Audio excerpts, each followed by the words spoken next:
Hello बच्चों, कैसे हो आप लोग? क्लास 12 से बात कर रहे हैं। क्लास 12 के लिए आज टॉपिक है डिटर्मिनेंट। अब डिटर्मिनेंट की बात करते हैं, छोटी छोटी। डिटर्मिनेंट की वैल्यू किस चीज की वैल्यू निकाल जाती है? कोई भी मैट्रिक्स है जो स्क्वायर मैट्रिक्स है, यानी कि सबसे मेन चीज स्क्वायर मैट्रिक्स। अब स्क्वायर मैट्रिक्स का मतलब ये तो 1/1 होना चाहिए, या 2/2 होना चाहिए, या 3/3 होना चाहिए, 4/4 होना चाहिए। इसका मतलब जितने भी स्क्वायर मैट्रिक्स हो उनकी वैल्यू निकलेगी। इसे डिनोट करते हैं हम डिटर्मिनेंट ऑफ ए।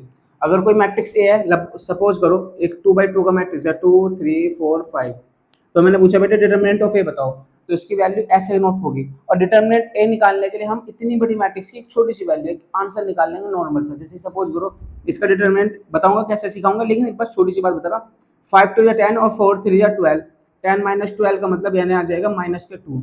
तो यहाँ पे बात समझते रहिए कि अगर कोई मैट्रिक्स दी जाए, तो स्क्वायर मैट्रिक्स, उसकी डिटरमिनेंट निकालना है, इससे नोट करेंगे। और डिटरमिनेंट निकालने का मतलब है एक छोटी सी वैल्यू, एक नॉर्मल सी वन डिजिट में वैल्यू निकलेगी, उसे हम डिटरमिनेंट बोलेंगे। अब एक बात समझिए, 1/1 सपोज करो मैंने कोई मैट्रिक्स दिया और 1/1 का दिया, यहाँ पे 2 लिखा, तो मैं ऐसे लिख सकता हूँ डिटरमिनेंट, अगर इसका नाम ए है तो इसका मतलब 2 होगा।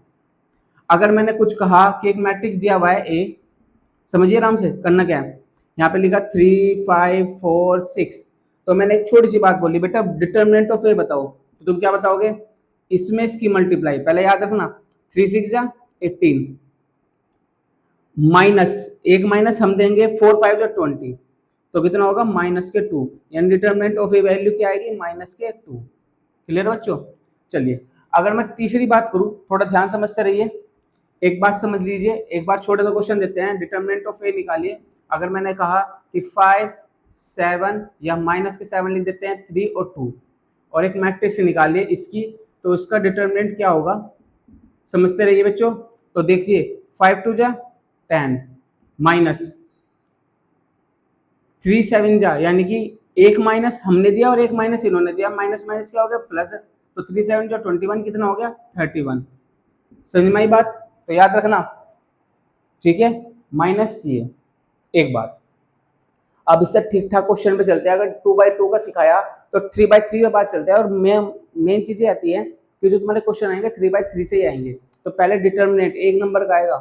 जब तुम 6 नंबर का क्वेश्चन करोगे इस चैप्टर के लास्ट में, 6 नंबर, अगर आईएससी की बात करें 6 नंबर, सीबीएसई की बात करें 5 नंबर, और यूपी बोर्ड की बात करें तो 5 नंबर्स का यानी कि क्वेश्चन आता है। और नॉर्मल सी हम पूरे चैप्टर में जो कुछ सीखेंगे वो लास्ट वाले चैप्टर, लास्ट वाले एक्सरसाइज में कर देंगे।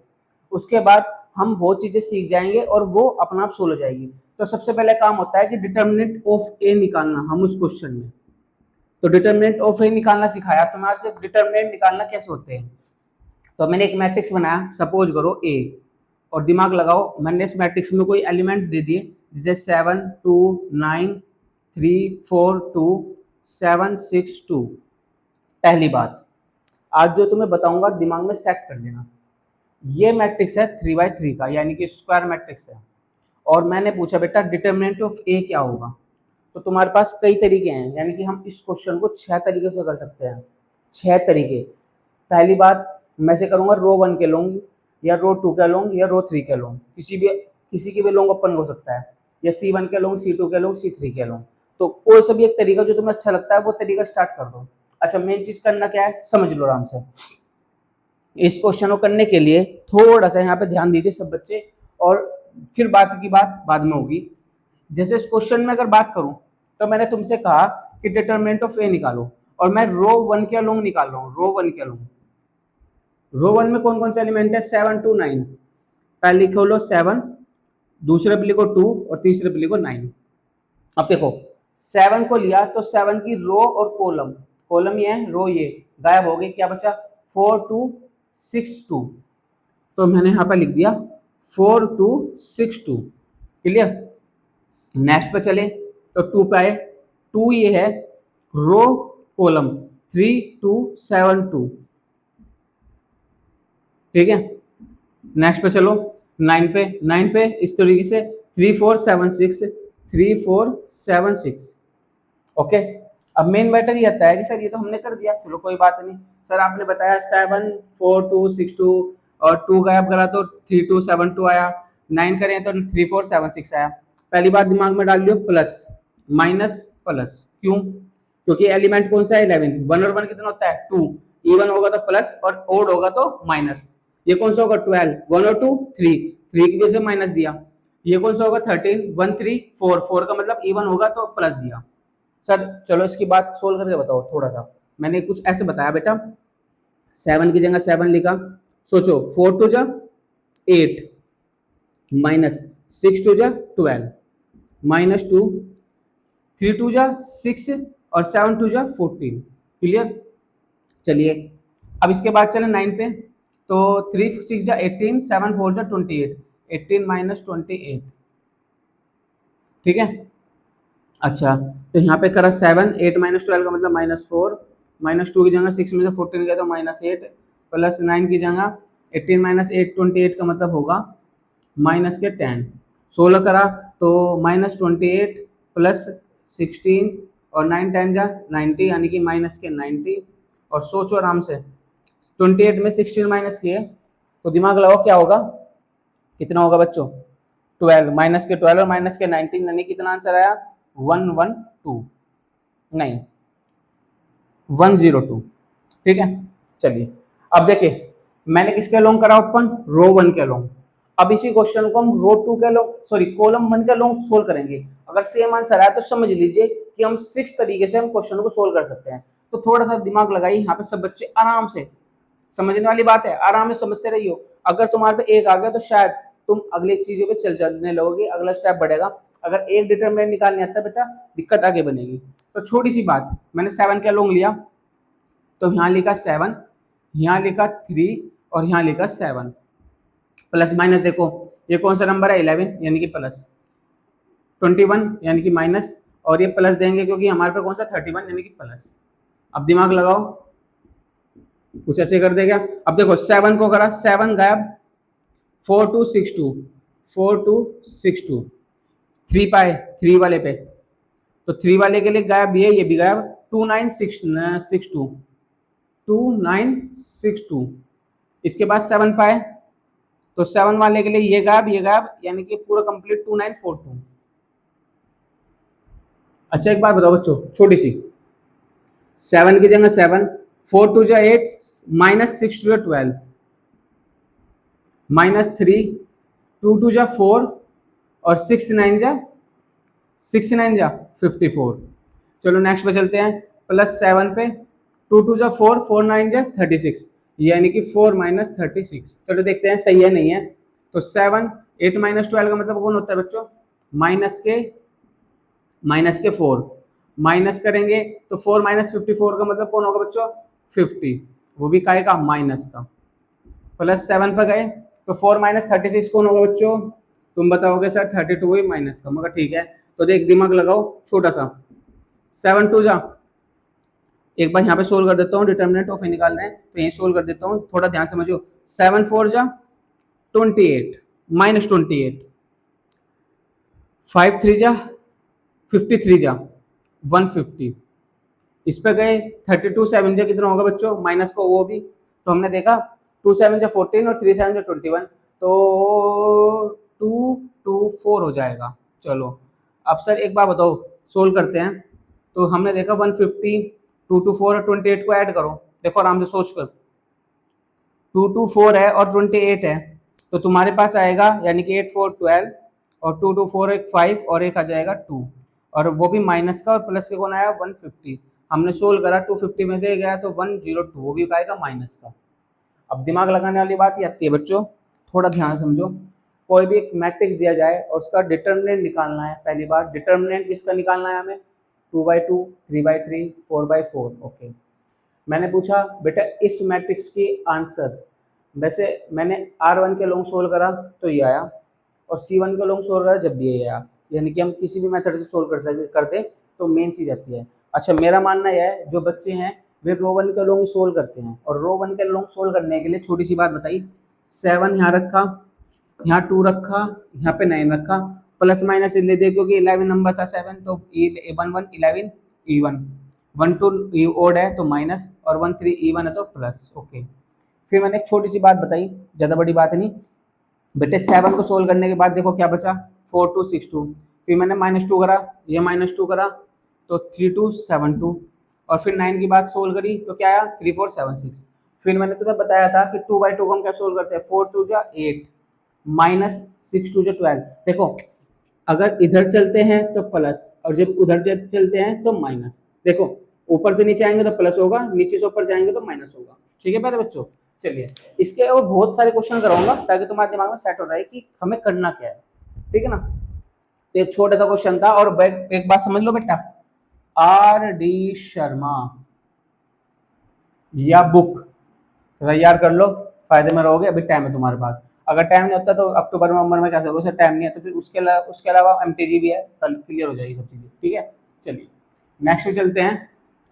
तो समझने के लिए एक बार एक दो क्वेश्चन करेंगे और फिर बात करेंगे दूसरी। ठीक है ना, नोट कर ले सब बच्चे। क्वेश्चन क्या है, अब जैसे वाला क्वेश्चन आया देखो, छोटा सा क्वेश्चन यहाँ पे दिया हुआ है साइन थीटा, और साथ में दिया हुआ है cos theta, minus cos theta और साइन थीटा, और हमें सोल्व करना। देखो इसका आंसर, अगर इसका नाम ए है तो डिटरमिनेंट ऑफ ए क्या होगा, दिमाग लगाओ, साइन स्क्वायर थीटा, और माइनस एक हम दे रहे एक प्लस था तो minus minus plus cos square theta, इसकी वैल्यू क्या होगी 1 होगी। ठीक है ना, अच्छा अब क्वेश्चन पे चलते हैं डिटरमिनेंट की, और एक्सरसाइज है जोन सी, वो है 5.1, एक्सरसाइज है 5.1। अच्छा 5.1 में अगर बात करें, थोड़ी सी ज़्यादा बड़ी बात नहीं करेंगे, जैसे क्वेश्चन है इसका फर्स्ट क्वेश्चन का सेकंड पार्ट ही है, तो उसे दिमाग लगा के सोल्व करेंगे थोड़ा सा। क्वेश्चन है 1 - 3 2 1 - 3 2 4 1 4 -1 2 3 5 2। अब इसका नाम ए है, डिटरमिनेंट ऑफ ए बताओ क्या होगा, दिमाग लगाओ। मैं किसके लॉन्ग गुरु सोल्व बताओ, तुम्हारा दिमाग होना चाहिए। चलो मैं कॉलम 1 का लॉन्ग सोल्व कर रहा, तो यहाँ पे 1 -4 + 3, ये पता लग गए होंगे, प्लस माइनस क्यों दिए, 11 21 31, तो 1 की जगह हम सोल्व करते हैं तो कुछ ऐसा आएगा -1 2 5 2, -4 करेंगे सोल्व तो कुछ ऐसा आएगा -3 2 5 2, और 3 सोल्व करेंगे 3 की कॉलम रो देखो तो 3 2 -1 2। अब इसके बाद बताओ छोटी सी बात, एक तो चल ही रहा था -2 -10 -4 तो -6 और -10 और +3 तो 6 + 2। चलो अब एक बात बताओ छोटी सी, यहाँ पे बात करें तो -12 हो जाएगा, -4 6 - 10 -6 या कितना आ जाएगा -16, और +3 की बात करें तो 8। अब दिमाग लगाओ, -12 16 4 जा 64 + 8 3 जा 24, सोल्व करके बताओ क्या आना चाहिए तुम्हारे हिसाब से। 64 24 में 12 गए 12 बचा, 64 + 12 कितना होगा, दिमाग लगाओ 76। ठीक है, तो नॉर्मल सी बात हम सोल्व कर सकते हैं, एक्सरसाइज है 5.1 है। अच्छा नेक्स्ट पे चलते हैं, नेक्स्ट क्वेश्चन। नेक्स्ट क्वेश्चन, अच्छा एक बात समझो, मेरा क्वेश्चन है ठीक ठाक भी क्वेश्चन है और समझ भी लोगे, थोड़ा अलग है, आर डी शर्मा है क्योंकि ढंग के क्वेश्चन मिलेंगे। कोई मैट्रिक्स ए है और यहाँ लिखा हुआ है a + IB, और यहाँ लिखा हुआ है C + ID, और तीसरा लिखा है -C + ID, और चौथा लिखा है a - AIB। चलो अच्छा एक बात बताओ छोटी सी, इसमें इसकी मल्टीप्लाई माइनस इसमें इसकी मल्टीप्लाई, तो हमने निकाला डिटरमिनेंट ऑफ ए + IB की a - IB में करेंगे तो a - A² - I² B², ये तो होगा माइनस। अब देखो एक माइनस पहले से एक हमने दे दिया तो माइनस माइनस क्या हो गया प्लस। अच्छा एक बात बताओ छोटी सी, C + ID और ये C + ID है, अच्छा ये कुछ ऐसे दिया बता, कोई बात नहीं, ओके इसमें माइनस इधर ही है तो हम माइनस ही दे देंगे, हम माइनस ही देंगे अलग वाले। अब देखो ID - C और ID + C, तो दिमाग लगाओ छोटा सा, कुछ ऐसा लिख सकते हो क्या I² D² - C², अगर तुम्हारे में दिमाग हो आई डी देखो, आई डी माइनस सी है और आई डी प्लस सी है, तो आई स्क्वायर डी स्क्वायर माइनस सी स्क्वायर। और हमें बताया आई स्क्वायर की वैल्यू कौन होती है, -1। तो यहाँ पे कुछ ऐसे लिया हमें ए स्क्वायर और देखो plus B square minus minus के अंदर मल्टीप्लाई करेंगे बाद में, तो पहले लिखा डी स्क्वायर और माइनस का और माइनस सी स्क्वायर। तो मेरे हिसाब से तो ये कुछ ऐसा होना चाहिए, माइनस माइनस क्या हो गया, प्लस हो गया, तो बात की बात है। चलो तो a square plus B square minus से माइनस माइनस क्या हो गया, प्लस, ओके, और प्लस सी स्क्वायर, ये तुम्हारा आंसर होगा। और कुछ नहीं करा, इसमें इसकी मल्टीप्लाई एक माइनस हम दिया ऊपर चलते हुए, तो माइनस माइनस क्या हो गया, माइनस यहाँ लगा दिया और आंसर आ गया। ठीक है ना। एक क्वेश्चन थोड़ा सा ठीक ठाक भी क्वेश्चन है, और क्वेश्चन एनसीईआरटी से बेस्ड है क्वेश्चन, आर डी शर्मा में दिया हुआ है क्वेश्चन, तो थोड़ा ध्यान समझिए क्वेश्चन को क्या कहा। अच्छा एक बात बताओ, यहाँ पे दिया हुआ है sine 0 sine alpha minus cos alpha sine alpha 0 sine beta, और यहाँ दिया हुआ है cos alpha minus sine alpha.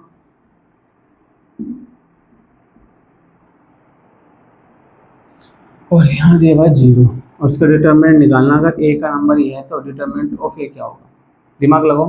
पहले देखो, पहले हम इसके अलोंग ओपन कर रहे हैं, यानी कि रो वन के अलोंग ओपन कर रहे हैं, 0, जो भी कुछ लिखेंगे 0 आ जाएगा। अब देखो मैंने बताया था 11 12, तो माइनस के साइन अल्फा, अब देखो 12 माइनस के साइन अल्फा दिया, तो ये गायब ये गायब, तो देखो 0, दिमाग लगाओ। चलो मैं इतनी बड़ी बात नहीं लिखता, ऐसे लिख देता हूँ, साइन अल्फा साइन बीटा, यहाँ पे लिख देते हैं माइनस के साइन अल्फा और यहाँ 0। क्लियर, क्वेश्चन तो गलत नहीं है, ओके एक सेकेंड, 0 साइन अल्फा और यहाँ लिखा हुआ है माइनस के साइन बीटा, और 0 भी है, साइन बीटा भी, 0 भी, साइन अल्फा भी है, यहाँ पे साइन बीटा है। चलो हाँ, इसकी बात कर रहे थे हम, तो कुछ ऐसा हुआ, माइनस के साइन अल्फा गायब करते हैं, ये कुछ ऐसा 0 साइन बीटा है ये। ठीक है। अच्छा अब एक बात बताओ छोटी सी, ज़्यादा बड़ी बात नहीं पूछता, और यहाँ पे लिख देते हैं माइनस के कोस अल्फा, और यहाँ पे देखो क्या आना चाहिए तुम्हारे हिसाब से, ये गायब, तो minus minus plus sign alpha और साइन बीटा, और इसकी मल्टीप्लाई करेंगे तो क्या आएगा, 0 आ जाएगा। ठीक है ना। अच्छा अब एक बात बताओ, इसका मतलब तो 0 ही हुआ, 0 को हम लिखते नहीं, तो माइनस के साइन अल्फा, इसकी इधर करी 0, और एक माइनस हमने दिया, और एक माइनस इससे पहले दिया था, माइनस माइनस प्लस, तो यहाँ पे कुछ ऐसा आ गया, साइन बीटा यानी कि साइन स्क्वायर बीटा, हाँ साइन स्क्वायर बीटा। चलो देखते हैं। अच्छा साइन अल्फा भी सही है, ये क्वेश्चन कहीं गलत तो नहीं है बेटा, बच्चों देखिए एक बार, साइन अल्फा है, साइन अल्फा हुआ है, करते हैं साइन अल्फा, ओके मैंने गलती कर दी, ये वाली साइन अल्फा साइन बीटा 0, तो साइन अल्फा की 0, साइन बीटा साइन अल्फा और साइन ये वाला, और फिर इसके बाद दिया गया कोस अल्फा के देखते हुए इसमें इसकी मल्टीप्लाई और इसमें इसकी मल्टीप्लाई 0, कुछ गलती कर रहे बेटे, लो यहाँ पे कोस अल्फा था, कोस अल्फा, आप दिमाग लगाओ छोटा सा, ये गैप ये, यहाँ पे कोस अल्फा आना चाहिए था, यहाँ पे कोस अल्फा ही आया। ओके अब देखो साइन अल्फा 0, ओके ये तो 0 हो गया, इसकी अगर बात करें तो यहाँ पे कुछ ऐसा आएगा, कोस अल्फा साइन बीटा, और देखो माइनस, और एक बात बताऊं छोटा सा, एक माइनस हमने भी दिया, तो एक माइनस माइनस क्या हो गया, प्लस हो गया। अच्छा माइनस के कोस अल्फा था, और यहाँ पे आया साइन अल्फा साइन बीटा। अब देखो तुम्हें दिख ही रहा होगा कुछ सेम टू सेम है क्या, sine alpha sign beta cos alpha, cancel हो गया, आंसर क्या है 0। छोटी सी गलती रही, इसे चेंज करते हैं। ठीक है ना। तो ध्यान से करिए क्वेश्चन को, कोई दिक्कत नहीं है। अच्छा, इसके बाद अगर मैं बात करूँ डिटरमिनेंट निकालने के बाद, छोटी सी बात हम बात करेंगे अगले वाले उसमें वीडियो में, जो हम बात करेंगे एक तो कोफैक्टर के बारे में बात करेंगे, एक माइनर के बारे में बात करेंगे, और एक सिंगुलर मैट्रिक्स क्या होता है। अच्छा, सिंगुलर मैट्रिक्स के लिए अगर ज़्यादा बड़ी बात नहीं बोलूँ तो एक बात दिमाग में डाल लो, determinant of A equal to क्या होना चाहिए, जीरो। अगर जीरो आता है तो सिंगुलर, और अगर मैं कहूँ कि determinant of A not equal to zero है तो उसका मतलब है नॉन सिंगुलर। ठीक है ना, इसे नोट कर लिए। अगली वीडियो में हम अगला टॉपिक पढ़ेंगे। ठीक है प्यारे बच्चों, चलिए।